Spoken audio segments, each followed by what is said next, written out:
There's a happy sound starting off today, and welcome to the Curt and Jen podcast, video cast, and other casts. No, just those two. Okay, only those two casts. Yeah. Those are the casts. Yeah, thank you for being here. What is today, Thursday? Thursday. Last I heard. Yes.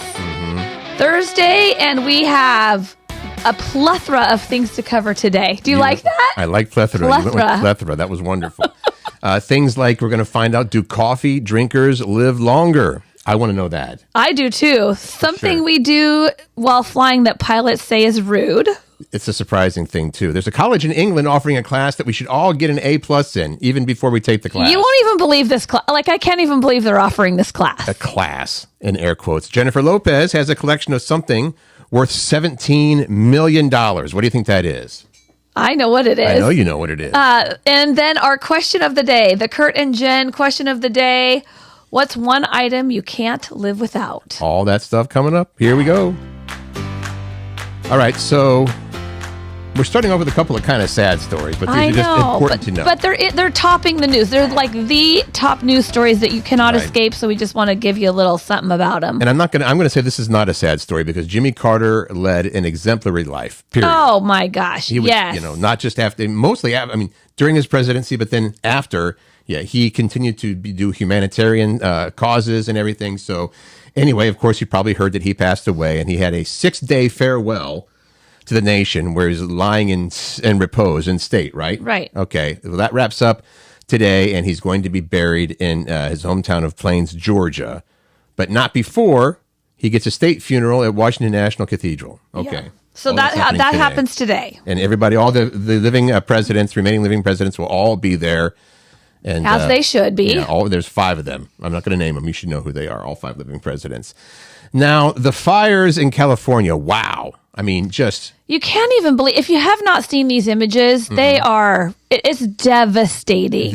The magnitude of the destruction is... I mean, think back to Lahaina in Hawaii. That's what you were saying earlier to me. Like, this is what it reminds me of. When that fire happened, I saw the headline. We were actually... Dana and I were vacationing in Australia, and the headline just said, Lahaina is gone. I was like, what does that mean? And then, of course, I found out. This is along those lines, maybe even more. So it's a larger area, I believe. So the fires are still raging. Very little control over these fires, but it's massive. Yeah, like and so massive. far, a lot of the damage has been in this Pacific Palisades area, and not only have hundreds, maybe even thousands of people lost their homes. Some notable Hollywood celebs have also been among those people that lost their homes. Yeah, like Adam Brody, and is it Leighton Meester? Leighton Meester is one, yes. Anna Faris. Who's from here? I'm pretty sure she's from here. Well, I know for sure that her ex-husband is from here. Oh, yeah. Right? Yes. Chris Pratt. Yes. Speaking of Pratts, not related, Spencer Pratt and Heidi Montag, remember them from The Hills? Unfortunately, they also lost their home. And Paris Hilton, she had a Malibu beach house, and Fergie as well, Fergie from Black Eyed Peas, her house was in the path of the flames too. So she's been evacuated. Right. Paris lost her house. Fergie is evacuating because it's in the line of the flames. Along with, and this may have changed since we last heard, but other people that have been evacuated or lost their homes, Mark Hamill, James Woods, Mandy Moore, Ben Affleck, Jamie Lee Curtis, and Billy Crystal among them. And Jennifer Grey, Ricky Lake, Eugene Levy, yeah. Oh, yes. John Goodman, Miles Teller. I don't know who that Carrie is. L. West, who was, Princess Bride. Oh, okay. And then Anthony Hopkins. I want to go back to James Woods. Mm-hmm. He was in tears on the TV. On CNN, he did Well, what else? I mean, it's... Like, you've lost everything. He lost everything. I don't know if that's something you could actually... Unless you've actually experienced it, I don't know if you could actually get in touch with that. And why would you want to get in touch with that? Yeah. Finally, Palisades Charter High School, that was used in movies like Carrie. And also Freaky Friday, that is burned to the ground as well. Palisades Charter. What did I say? Palisades. Oh, Palisades Charter. There you go. I love that we're helping, though. Like, people from our state, Washington State, crews from 9 different fire agencies in Western Washington are headed to California to help the Palisades fire. Mm-hmm.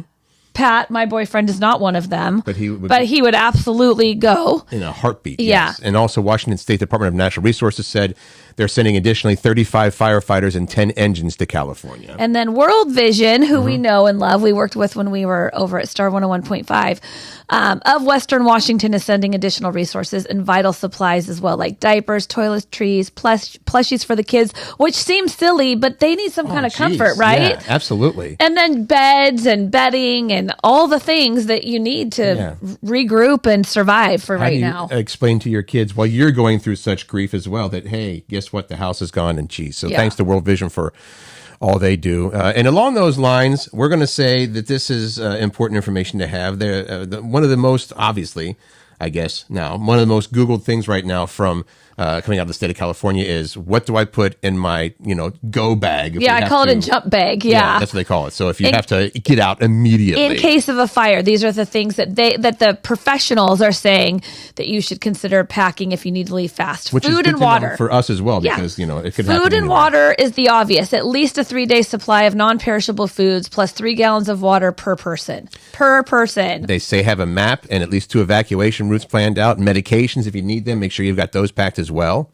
Well, make sure you actually have enough of them, right? I mean, because if you don't have them filled. Yeah, if you take your canister with like 3 pills in it, you need more than that. Clothes, car keys, of course, money, including cash, and then some credit cards, a first aid kit, a flashlight that's battery powered, and a battery powered radio too. Both of those are important.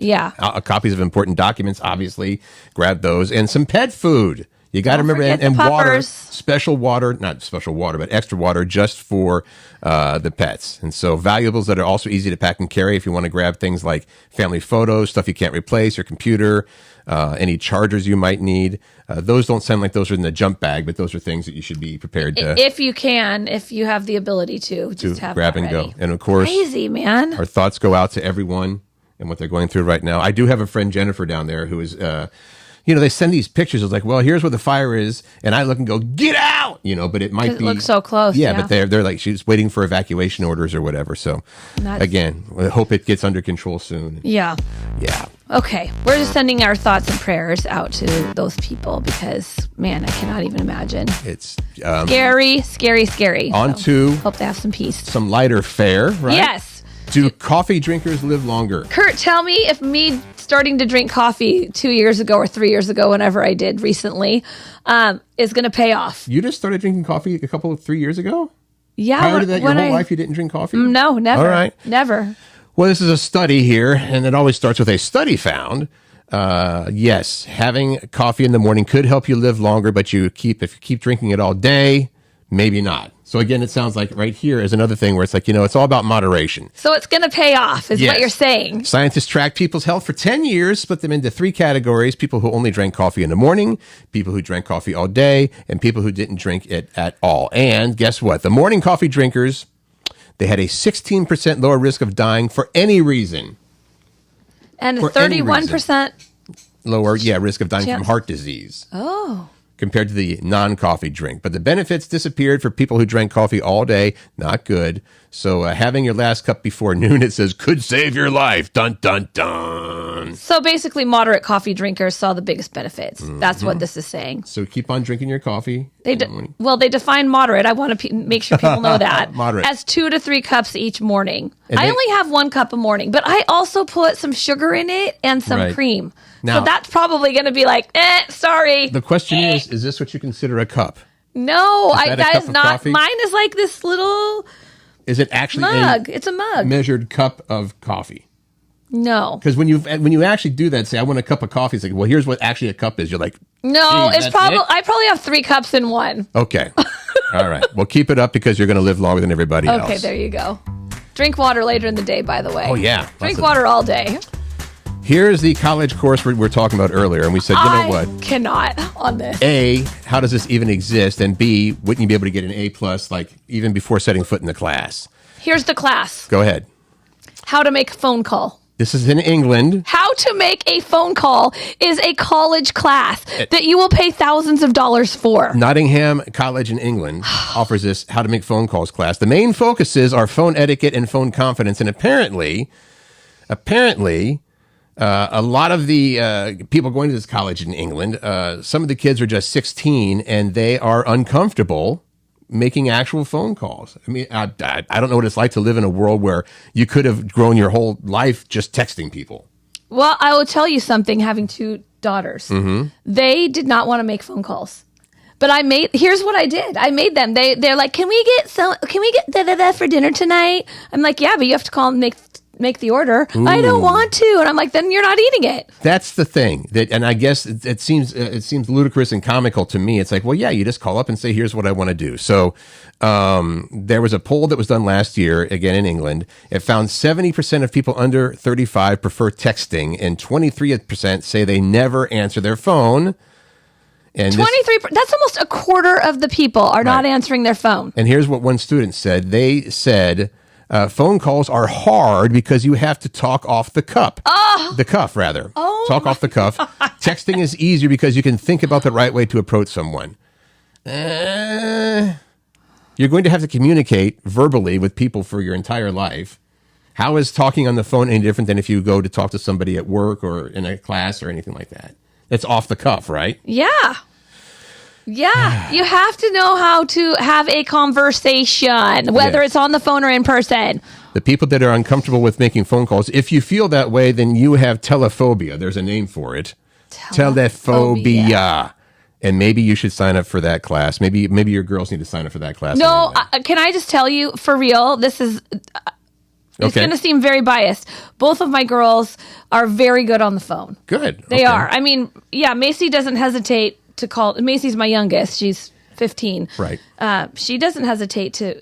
She won't call her friends necessarily, but there are times when I'm like, pick up the phone and call them and get an answer because I can't wait for text. Like, we're making plans right now. Quick story: when we were still at the radio station, you were back in the promotions area where you were the goddess and queen of promotions and marketing. Yes. I heard two employees, so they were probably, what are they, 19, 20, 21, if that. Two of the girls were talking, and they said, you're not going to believe it. I talked to this guy in a bar last night, and today he called me. Oh, he called you? Oh, my God. So apparently, that's a bad thing. It used to be if you didn't call, you were in trouble. So I don't get it. It's what crazy. Is happening to this world we live in. All right. Canada is good for a lot of things. There are many things. They have many things that are good. Maple syrup is one of them. They have good candy Tim and Hortons. ice cream, too. And they have done and compiled a list. And this is not what you're thinking. It is a list, and this is from Saskatchewan. Top reasons not to call 911. This is not stuff they made up. These are actual calls to 911 that came in last year, and they said these are reasons not to call 911. I think this is common sense to pretty much everybody, but apparently not. A call came in from an individual reporting that their tambourine was taken from a party they were at. My tambourine was taken. And then another person called and asked for help on a math equation because they didn't want to fail their test in the morning. Yeah, good one. Dispatchers got a call from someone having trouble with their washing machine. What do I do? No, you call a repair person for that. How about this one? I think this is funny. Caller complained, and they called 911 for this. Their cat was being mean to them, and they were apparently hoping an officer would come and help with the situation. Another person called to report that someone had thrown ice cream on the ground. Well, that's legit. That's assault right there. And then and then someone else called saying they needed help unlocking their cell phone. Again, more reasons not to call 911. A frustrated person, it seems like it might have been a kid, complained that their parents were forcing them to clean their room. Could you please send emergency help right away? And then someone called because they were worried that they didn't recognize someone on their social media friends list. I mean, come on. It's not that these things don't happen. It's that you don't call 911 for these reasons. Is that a waste of resources? Yes! I'm going to say because yes. If someone is dying, they're having to divert attention and resources to these silly calls. We'll be there as soon as we get this person's ice cream picked up off the ground. I appreciate that the kid that was frustrated about their parents forcing them to clean their room actually picked up the phone to make a phone call. That's a good point. He knew how to use the phone. All right. What is this about, Curt? I saw you put this in there. I didn't read the story. Mexican president says the U.S. should be renamed. Is that because true. of the Gulf of Mexico thing? We reported on that. It was yesterday or 2 days ago. It's just yesterday that Donald Trump has said we need to rename the Gulf of Mexico the Gulf of America, right? Yeah. Well, guess what? The president of Mexico says, not so fast there, Trumpy. Probably didn't use those exact Probably words. not. All right. Maybe that wasn't his inside voice. Mexico's President Claudia Sorry. Sheinbaum clapped back at President-elect Trump yesterday. She said, hey, you know what? Parts of the U.S. should be called America Mexicana. Rename, since you're going to rename the Gulf of America, or the Gulf of Mexico to Gulf of America. Press conference. That's when he said that on Tuesday. So yesterday, Mexico's president, hey, how about this? Parts of the U.S. we're going to call America Mexicana. What parts? Does it say? Does she say what part she wants to rename Americana Mexicana? I'm going to assume Texas, Arizona, New Mexico, like that. So her playful reaction came as Mexico sent serious messages that it will defend the human rights of Mexicans in the U.S. If they may be abused during Trump's planned mass deportation. So they are sort of fighting back with it because that sounds like pretty cruel how they're going to do this, right? If it happens, the deportations. What I didn't hear what they were doing. I'm not going to go into it. Okay. And other Latin American leaders, such as Panamanian President Jose Raul Mulino, have also rebuked Trump for social media posts about the Panama Canal and migration. So we'll see what happens there. But hopefully, well, it's already called New Mexico. Things are a brewing, people. Things are a brewing. That's what we're going to say, and we're going to move on from there. A brewing. Love it. All right. Passengers who think they're being gracious with one of these habits actually offends pilots? Yeah, if you're on a plane, it turns out, and I didn't think anything of this. Let's not say what it is just yet, but is this something that you do when you're on a plane? Yes. No, I do not do that. Okay. I do not do that. The thing is that you may be doing on a plane that you don't realize is rude, but actually might be considered rude. Applauding when the plane lands. Bust out into applause. Why would one do that? You've never had that happen on a plane? I feel like no. Oh, okay. Have you? Yeah. People are clapping because the plane landed safely? And that's the point that they're making here. They're saying travelers are being told not to clap when the flight lands. It can be considered rude and improper etiquette. Like maybe if you have a particularly rocky flight and a difficult landing. I was just thinking, that's what I was thinking. Maybe a slight clap or thanks to the pilot as you leave. But apparently pilots are saying, listen, we're supposed to land the plane. Right. That's our job. That's our regular job, not above and beyond. Applause. This is a quote. Applause is not necessary after landing, and it's rude to pilots. If the landing is good, clapping suggests surprise at such skill.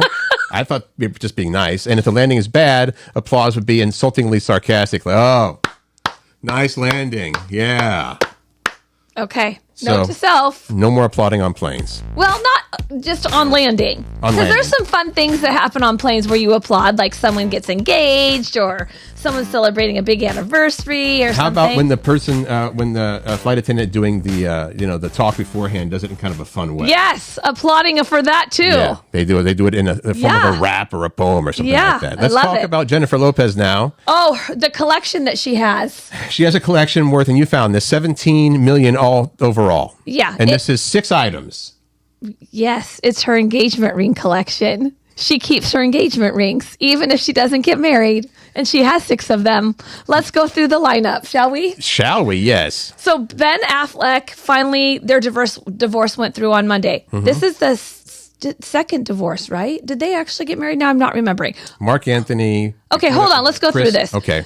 She's keeping the $5.6 million, 8.5 carat green engagement ring diamond that Ben Affleck gave her. Mm-hmm. That was the version 2.0 version. I think it's funny that it's engraved with the phrase "not going anywhere." Not period going, period anywhere. Apparently that's what it's engraved inside. All right.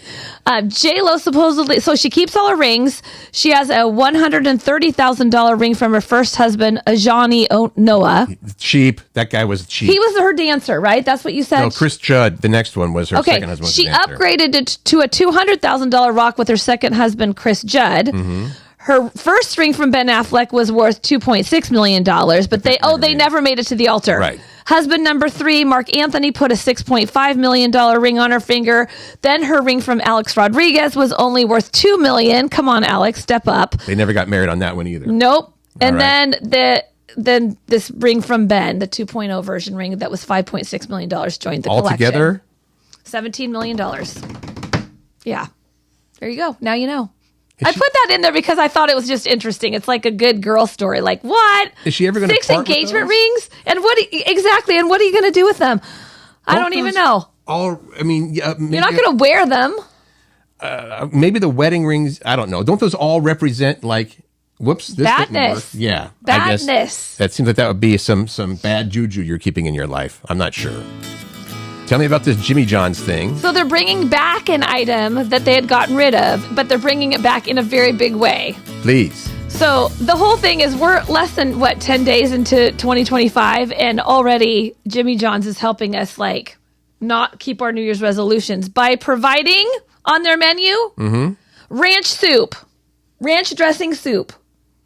So super fatty. Right. It's kind of a little fun, playful thing on words because they are bringing back their kick and ranch sauce, which was removed from the menu a year ago. So that's what this soup is. So the soup is this kick and ranch dress. It's dressing available in soup size. So you can like slurp it, sip it, or dip it. So they're giving it to you saying, here, this is to dip your whatever in. But it's soup size container. Like it's a lot of it. But it's not heated up like soup or anything. No. Okay. That's what the play is on word. It's a cold soup. It's a chilled soup, if you will. Like ice cream soup, which is also not ice cream so shouldn't healthy. be soup. You know, when it starts to melt. I get it. Soup there in the bottom. Anyway, you can get your kickin' chicken ranch. It comes in a wrap. They have a wrap that they put on the menu, but the ranch, basically the kickin' ranch is back. There's even new kickin' ranch Jimmy chips. If you want it, get it now because we don't know how long it's going to last. Have you had it? No, I don't eat there. I don't usually eat there either. Kickin' ranch. Okay, there you go. That's it. That's but what I have to tell you. We like to share stories. Yeah. I mean, just in case you love Jimmy John's and love the Kickin' Ranch, it's back. TikTok. You've been hearing in the news discussions about how TikTok is going to have to be sold off, shut down, whatever you want to say. Or it's going to be banned in 10 days. It's going to be banned in the U.S. So, coming to the rescue, perhaps. You ever watch Shark Tank? Yeah. All right. So they've got what they call the sharks. Yes. And one of those sharks is Kevin O'Leary. Yeah, I like him. Is he fair to say he's the one doesn't have much hair? He just has no hair, I don't think, does he? Because Mark Cuban has hair. And anyway, so Shark Tank investor Kevin O'Leary says he plans to bid to buy TikTok. Well, he's partnering with another billionaire in an effort to buy TikTok. And that's the hope. Because here's the thing. It's in the Supreme Court right now to like halt that decision. Right. But if they don't change their decision, that app is going to be banned. But the thing is they have to sell it to a U.S. company if they want to keep it around in the U.S. Which may be Kevin O'Leary. I hope. On Shark Tank. Do you use TikTok? Sometimes? Every once in a while. Okay. Not a lot. I don't really see the harm in it. There's a lot of people that use a lot of TikTok. And hopefully that will continue to happen. I do enjoy the TikToks that I see. Some people are very creative. I mean, I don't know. One might say that it might be a good thing if it's banned because it's one less platform of social media that we're having to battle with our kids. And be spied on. Yeah. What's up with this Vietnam story? Vietnam is paying people. And this is actually, like, because you and I are thinking of creative ways to make money. So yeah, we might want to go to Vietnam and do this. Vietnam is There are so many bad drivers in Vietnam. That they are paying people to report the bad drivers up to $200 a pop. I mean, that can add up. We could just make a job of going out and driving around and finding bad drivers and reporting them. Or could you, it's one of the things that if they see someone texting and driving or running a red light, then you can get up to 10% of whatever their fine is. Yeah. What the fines are. That indicates to me you sit at a red light, and you just check people off as they run it. You know, pick up $100, $200 a day, $500, $1,000. I mean, why? Here's the thing that's wrong with that, though. If someone has a vendetta against you, they can report you for bad driving when you're not even bad driving. And when I read the fine print, the maximum payout is just under $200, which means technically $5 million dong. $5 million dong. You just wanted to say that. I did. I didn't even know the currency was called dong. Me either. Dong. Watch it. Okay. Here's our question of the day from yesterday. Yes, we do have this. We were thinking, Jen, great question you came up with. So besides the essentials, because obviously if we ask this question, people are going to first say oxygen. Well, you said oxygen, which made me say, okay, I apparently need to put a disclaimer in this question. Besides the essentials of like oxygen, food, and shelter. We even added in cell phone yesterday, but I forgot to write that in. That's right. We did add in cell phone. So what's one item you cannot live without? You cannot live without. Jan said cell phone. Mm-hmm. Even though that was the directions not to. Maybe she didn't hear the show yesterday. That's okay. So but we did get other answers, which were not cell phone. Andrea, going in tune with the story from earlier. Coffee. I got to have coffee. I cannot live without coffee. Kate says chapstick, and Lori says hair tie. I agree. Like the elastic for a ponytail, I always have one with me. So do I. I have one on my wrist right now. Just in case, you never know. Yep. Stephanie says, besides my family, which would be, I would say, the essentials, my watch. Yes, here's my watch. I feel completely naked without my watch. Amen to that, Stephanie. All right. How about the Laurel? I definitely need my water bottle, my Bible as well. Okay. Marilyn said her eyeglasses. I agree. I'm not going to read anything if I don't have my glasses. That's actually a good one, and I might change my answer. And Miriam said, I should answer my glasses, but I never have them with me, so apparently that doesn't count. So it's a tie between a tape measure and a Sharpie. Oh, a Sharpie. I do carry a Sharpie with me. Sharpie? I freaking love Sharpies. Well, you should stop sniffing the tip all the time. I don't sniff them. Yeah, sniffer. Randy said, Randy said friends. And French fries. What if we asked them to prioritize that? Is it friends or French fries? We do have we have friends, French fry parties. Mm-hmm. Barb said a good book. Yep. Great answer. This is me. I said I answered the question too. I said my water bottle. I always have it with me. Here it is.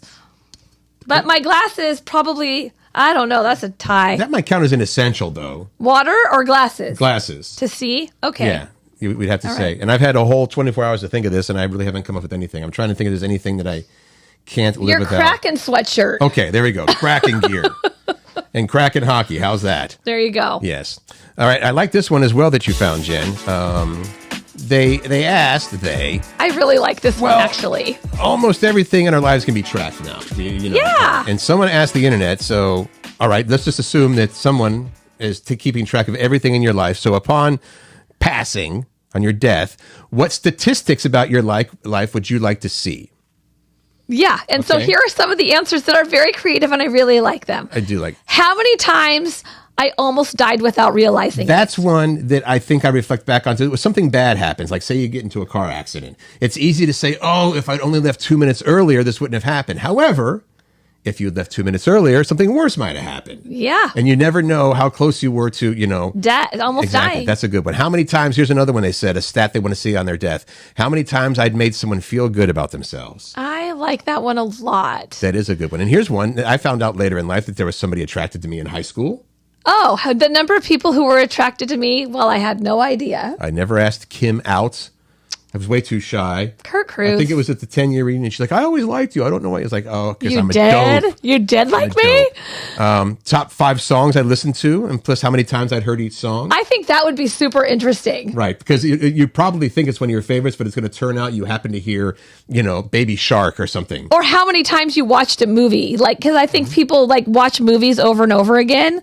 They might be surprised at how many times they watched it. How many times my body successfully destroyed cancer before it could take hold. Interesting. That goes along with the how many times I was close to death. Yeah. I guess. Yep. Number of times I made someone laugh. That's a good one for you. Yep. And there were actually a couple of these. I like the one you went with. The total pounds in my life that I pooped is what I want to know upon How my many death. pounds of poop did I Along with the biggest one I've ever squirt done. out? And somebody actually, I had in here how many times I stepped on a dog turd. Why would you want to know that? I don't know. Is there anything else you'd want to know? Maybe that should be our question. Well, I like our question of the day. Okay, so there you go. But you can, if you feel like it, you can comment on anything. So if you want to comment on what you'd like to see as a statistic about your life, would you like to see after your death, feel free to do that. Or maybe we should change that. Should we change our question of the day? This is on the fly. I love when we do this. Should we change our question of the day of what stat would you want to see upon your death about your life? Yes. Okay, that's what we're doing. Okay, so for tomorrow, give it some thought. What stat what statistic, would you like to see upon your death about your life? And just so you know, how many dog turds I stepped in has already been used, so you don't have to share that one. I like this. I can't wait to hear what people say, actually. Really. I'm looking forward to it, too. And also, I get to think on that one because they're... here's one, especially for Pat. who's a firefighter, but just the common folk, like how many lives did you save? Yeah. Right? How many lives did you save and not even know it? Because of that phone call that you made to a friend who was near, maybe thinking about ending their life, or I don't know.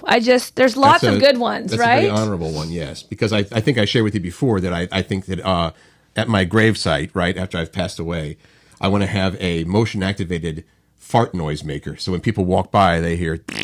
And I they remember wonder, when we talked about that. And they look at on each the other radio. like, I can't believe you did that. I still think that's a fun awesome. idea. Yes, that's a great idea. Make people laugh after you're gone. All right. Thank you so much for letting us be part of your day. If you could let your friends know about this, if it makes you smile, if it entertains you, if it starts your day off right. Share, like, pass along, all that stuff. Mention to other people. We would really appreciate that.